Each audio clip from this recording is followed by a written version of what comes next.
네, 오늘 성경 말씀 보시겠습니다. 이사야서 60장 1절부터 9절까지 말씀입니다.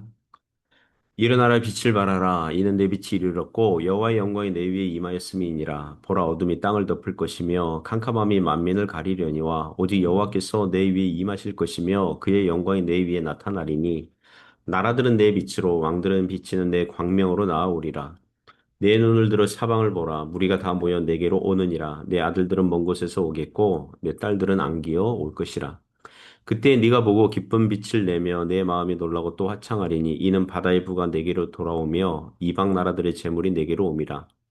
허다한 낙타 미디안과 에바의 어린 낙타가 내 가운데 가득할 것이며 스바 사람들은 다 금과 유향을 가지고 와서 여호와의 찬송을 전파할 것이며 게달의 양무리는 다 내게로 모일 것이요 느바요스의 순양은 내게 공급되고 내 제단에 올라 기꺼이 받음이 되리니 내가 내 영광의 집을 영화롭게 하리라. 저 구름같이 비둘기들이 그 보금자리로 날아가는 것 같이 날아오는 자들이 누구냐? 곧 섬들이 나를 앙망하고 다시스의 배들이 먼저 이르되 먼 곳에서 내 자손과 그들의 은금을 아울러 싣고 와서 내 하나님 여호와의 이름에 드리려 하며 이스라엘의 거룩한 이에게 드리려 하는 자들이라. 이는 내가 너를 영화롭게 하였음이라. 아멘. 네, 오늘 설교 제목은 일어나라 빛을 발하라. 일어나라 빛을 발하라. 입니다. 오늘 성경 말씀은 성경 본문은 회복을 약속하시는 말씀인데요. 이사야 56장부터 이전 본문까지 대부분 구약 백성들의 죄악을 책망하시고 멸망을 예고하셨는데 이제 이사야 60장부터는 이제 회복을 약속하십니다. 예. 그래서 성경이 복음의 말씀입니다. 마땅히 심판받아 마땅히 심판받아 망했어야 할 백성들이 하나님의 은혜로운 이 구원의 약속, 회복의 약속을 받게 됩니다. 하나님께서 믿는 신자들에게 어떤 말씀하십니까? 몇 가지 교훈으로 은혜를 나누겠습니다. 첫 번째는 교회는 복음의 빛을 발하라고 합니다. 교회는 복음의 빛을 발해야 한다라고 합니다. 1절부터 3절 내용이 교훈합니다. 1절 보시면 일어나라 빛을 발하라 이는 내 빛이 이르렀고 여호와의 영광이 내 위에 임하였음이니라. 일어나라는 것은 이제 주저앉아 있지 말고 그죠? 쓰러져 있지 말고 자빠져 있지 말고 일어나라. 네, 하나님께서 마땅히 너희를 심판하시고 망하게 하셔야 되는데 구원하셨으니 그러므로 이제는 주저앉지 말고 일어나라. 힘을 내라. 이제 그런 뜻이죠. 빛을 발하라. 마태복음 5장 14절을 떠올리게 합니다. 예수님께서 제자들에게 너희는 세상의 빛이라 하신 말씀이 생각나게 합니다. 에베소서 5장 8절에 너희는 전에는 어둠이더니 이제는 주 안에서 빛이라 빛의 자녀들처럼 행하라 이런 구절도 떠오릅니다. 사실 우리 안에는 빛이 없었거든요. 그러나 주님께서 빛을 비추어 주심으로 우리가 빛을 비추게 된 거죠. 그래서 더 정확하게는 거울과 같은 반사경이 맞습니다. 주님으로부터 오는 빛을 받아서 반사하여 함으로 빛을 발하는 거죠. 구약 백성들이 빛을 발할 수 있는 이유는 여호와의 영광이 내 위에 임하였기 때문이다. 이렇게 말씀합니다. 누구든지 그리스도 안에 있으면 빛입니다. 빛을 발하게 됩니다. 오늘날 이 세상이 그리스도의 복음의 영광스러운 빛을 발할 수 있는 사람들은 오직 그리스도인들인 줄 믿습니다. 2절 보시면 보라 어둠이 땅을 덮을 것이며 캄캄함이 만민을 가리려니와 오직 여호와께서 내 위에 임하실 것이며 그의 영광이 내 위에 나타나리니 그리스도의 복음이 비치기 전에는 온 세상은 오직 어둠만 있었어요. 어둠이 땅을 덮고 있었어요. 캄캄함이 만민을 가리우고 있는 실정이었습니다. 그리스도의 복음이 오기 전에는 그 나라 그 백성들의 영혼과 마음에는 이 세상 신이 다스리고 있는 영적 어둠이 짙게 깔려 있었습니다. 그 어두운 땅이 밝아지게 되는 것은 오직 하나님의 영광이 빛이 임한 사람들이 그 빛을 비추고 발하게 될 때인 것입니다. 예수 그리스도를 믿고 복음의 빛을 발할 때에 사람들이 사회가 밝아지는 것입니다. 우리나라도 불교가 옛날부터 있지 않았습니까? 신라 시대 또 고려 시대 고려 시대 와서 주요 종교로 자리 잡았었고 유교 성리학이 조선 시대를 주름잡고 있었습니다. 그럴듯한 세상의 초등 학문이라고 할 수 있죠. 그런 것들이. 나름 세상 도덕적인 종교와 철학들은 희미하게 깜빡이는 촛불과 같거든요. 그러나 쉽게 꺼지고 마는 겁니다. 그 이유는 인간의 가능성과 인간의 지혜, 즉 인본주의를 의지하고 있기 때문입니다.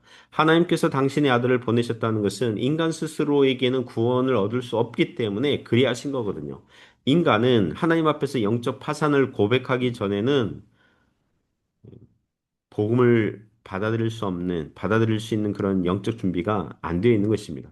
그와 같이 영적인 어둠과 캄캄함이 그들의 눈과 마음을 가리울 때에 오직 그 어두움을 제거하고 날리고 빛을 가져오게 하실 수 있는 것이죠.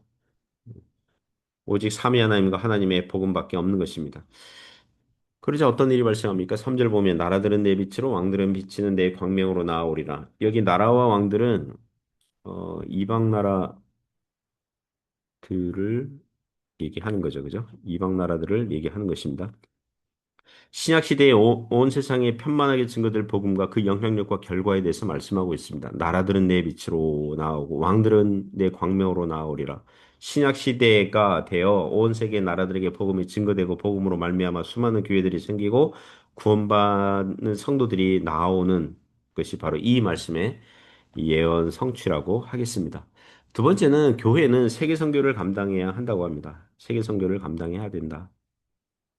4절부터 9절 내용이 교훈합니다. 4절 보시면 내 눈을 들어 사방을 보라. 사방을 보라. 온 세상 나라들 천하만국 보라는 거죠. 무리가 다 모여 내게로 오느니라. 내 아들들은 먼 곳에서 오겠고 내 딸들은 안개 올 것이라. 여기서 아들과 딸들은 그 부모로부터 복음을 듣고 그리스도를 알게 된 자녀들이 온다는 것입니다. 즉 이방 나라들이 이미 믿는 자들로 풍성하게 될 거라는 거예요. 5절에 보면 그때 네가 보고 기쁜 빛을 내며 내 마음이 놀라고 또 화창하리니 이는 바다의 부가 내게로 돌아오며 이방 나라들의 재물인 내게로 옴이라. 구약 백성들 유대인들이 이방인들이 복음을 받고 믿는 것을 보고 기쁘고 놀라게 될 거라는 것입니다. 신약 시대에 실제로 그렇게 된다는 거죠. 그리고 이전에는 솔로몬 시대의 강한 나라였을 때 이방 나라들이 부와 재물을 이스라엘에게 바쳤었는데 앞으로는 복음의 영향력으로 바다의 부가 교회로 오게 되고 이방 나라 재물들이 온다는 것입니다. 이방 나라들이 복음을 듣고 주의 나라를 위해서 많은 재물을 가지고 와서 주의 일을 위해서 사용하게 될 거라는 거죠. 제가 방학 때 가끔 한국을 방문하게 되는데 그 한국 교회를 보면 또는 여러 선교단체 애들 보면 선교사들을 위한 게스트하우스나 어떤 그 의료 혜택 그리고 또 어떤 그 안식을 주는 이게 쉼을 주는 어떤 광범위하게 그 섬기고 있는 걸 봅니다. 어느 대형교회는 자신들의 예배 본당을 만들기 전에 선교사 게스트하우스를 먼저 만들어서 많은 선교사들로 혜택을 입게 하는 걸 봤습니다. 그 선교사들이 그 교회 게스트하우스에 머물면서 무엇 하겠습니까? 그 교회를 위해서 기도하지 않겠습니까? 신자들 개인들도 마찬가지지만 교회가 재정을 어디에 사용하는가를 보면 그 교회의 우선순위 관심을 볼 수가 있는 거죠. 바다의 부와 이방 나라의 재물이 주님의 복음을 위해서 값지게 된다는 것입니다. 6절 보시면 허다한 낙타 미디안과 에바의 어린 낙타가 네 가운데 가득할 것이며 스밧 사람들은 다 금과 유향을 가지고 와서 여호와의 찬송을 전파할 것이며 6절에 나오는 미디안과 에바는 유목민들이라고 합니다. 낙타를 타고 다니면서 무역하는 자들이었습니다. 특히 미디안은 이스라엘과 이 적대 관계, 이 구약 성경 보면 적대 관계로 종종 되어 있는데 복음으로 말미암아 변한다는 거죠. 스바 사람들은 오늘날 예멘 나라에 해당하는 지역에 있던 사람들이었고 그 지역이 금과 은의 매장량이 많았던 것으로 유명했다고 합니다. 그래서 스바 사람들이 금과 유향을 가지고 왔다고 했으니까 이 금과 유향 그러면 복음서에 보면 동방 박사들이 가지고 온 이 금과 유향을 떠올리게 하지 않습니까? 7절에 게달의 양 무리는 다 내게로 모일 것이요 느바요스의 순양은 내게 공급되고 내 제단에 올라 기꺼이 받음이 되리니 내가 내 영광의 집을 영화롭게 하리라. 게달과 느바요 사람들은 아라비아 사람들의 일파라고 합니다. 그들도 유목민들인데 그들의 양무리와 순양이 제사 제물로 드려질 것이라고 하니 그 지역 사람들도 복음을 듣고 주님께 올 것이라는 거죠. 오늘날 아랍 사람들 대부분은 이슬람 종교인들이지만 그래도 그 아랍 지역에는요, 소수이지만 그들 중에도 예수님을 믿는 사람들이 있고 교회도 있습니다. 사도행전 2장에 보면 사도 베드로가 이 설교할 때 이런 말씀하거든요. 사도행전 2장 39절에 보면 이 약속은 그러니까 회개하여 예수님 믿으면 죄 사함을 받는다는 이 구원의 약속. 이 약속은 너희와 너희 자녀와 모든 먼데 사람 곧 주 우리 하나님이 얼마든지 부르시는 자들에게 하신 것이라. 하나님께서 구원하시고자 하는 사람들이 아무리 먼데 있는 사람이라 하더라도 그들에게 영광의 복음이 비추이면 그들은 회개하여 예수님을 그리스도로 믿고 죄 용서를 받고 구원을 얻게 된다는 것입니다. 8절을 보시면 저 구름같이 비둘기들이 그 보금자리로 날아가는 것 같이 날아오는 자들이 누구냐? 저 구름같이 비둘기같이 새같이 날아온다. 그만큼 빨리 온다. 보금자리로 날아간다. 이 자기들이 있어야 할 곳, 그죠? 빨리 온다는 거죠. 그와 같이 이방 나라 백성들이 그리스도의 복음으로 돌아온다는 것입니다. 9절 보시면 그 섬들 그러면 이방 나라 얘기하는 거예요. 저 멀리 바다 끝에 있는 섬들 그러면 이방인들이에요.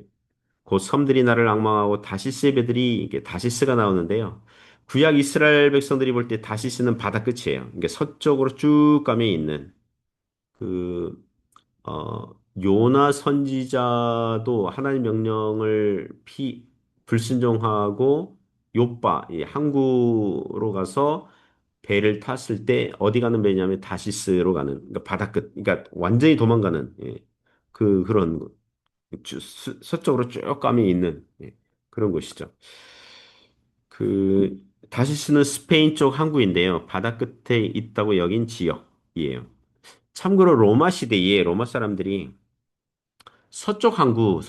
그러니까 서쪽 끝을 포르투갈 얘기했다고 그러더라고요. 예, 포르투갈 이름이 항구, 칼레, 서쪽. 그게 포르투갈 됐다고 하더라고요. 그러니까 이스라엘에게는 서쪽 항구, 이게 다시 쓰였던 거죠. 계속 보시면 먼저 이르되 먼 곳에서 내 자손과 그들의 은금을 아울러 싣고 와서 내 하나님 여호와 이름에 드리려 하며 이스라엘의 거룩한 이에게 드리려 하는 자들이라 이는 내가 너를 영화롭게 하였습니다. 저 멀리 있는 바다 끝에 있는 다시스의 배들도 와서 자손과 은금을 하나님께 바친다. 그러니까 이방 나라 백성들도 예수님을 믿고 헌신하게 될 것이고 그들의 은과 금과 같은 제물로 하나님을 섬기게 될 것이라는 것입니다. 오늘날 한국 교회가 세계 여러 나라 지역으로 선교사들을 보내고 있습니다. 작년 24년 말 그 교계 뉴스를 보니까 한국 교회가 파송한 장기 선교사 있죠. 장기 선교사. 어, 그 나라에 머물면서 해외에 머물면서 있는 장기 선교사가 171개국에 21,621명이라고 하더라고요. 단기랑 뭐 합치면 뭐 더 많아지겠죠. 그러니까 선교사 파송이 개별 국가로는 미국에 이어서 2위 정도 된다고 합니다. 그리고 해외에 나간 한국 신자들이 모인 곳에서는 여지없이 한인 교회들을 세우는 거죠. 선교사 통계를 보면 2020년부터 장기 선교사 숫자가 완만하게 줄어들고 선교사 나이들이 고령화 현상이 심화되고 있고 선교사들 평균 연령이 53세, 53.9세, 24년도 그게 53.9세이지만 여전히 한국 본국의 교회들도 선교와 선교 후원을 하고 장단기 선교사들을 보내고 있고 해외에 있는 한인 교회들도 예를 들면 우리 교회도 작은 규모의 공동체 교회이지만 부지런히 선교 후원을 하거나 또 그 현지 지도자들을 세우는 사역을 조용하고 은밀하게 하고 있거든요. 하나님께서 힘 주시는 대로 계속해서 교회가 존재하는 한 이 사역을 감당할 수 있길 바랍니다. 그 지난 여름 휴가 기간에 한국 방문했을 때 만난 지인 집사님 계신데 그 초등학교 교사를 하고 있는데 초등학교 교사는 63인가 뭐 62인가 뭐 그때 뭐 이렇게 은퇴 한다고 그러더라고요. 그래서 얘기 들어보니까 평신도로 이집트에 가서 선교사들을 돕는 평신도 선교사로 일하고 싶다 이런 말을 들은 적이 있습니다. 그분은 나이가 지금 그러니까 좀 한 몇 년 후에 이제 그 60대 초반에 이게 떠날 계획을 갖고 있더라고요. 제가 들으면서 아주 귀한 선택이고 결정이라고 격려를 해주었습니다. 우리 신자들은 자기가 살아있는 동안에 어찌하든지 자신의 재능과 은사와 물질과 모든 에너지들을 우리 하나님을 영화롭게 하는데 사용해야 될 줄 믿습니다. 그게 가장 지혜롭고 귀한 가치가 있는 인생인 줄 믿습니다. 그런 은혜가 있기를 주님의 이름으로 축복합니다.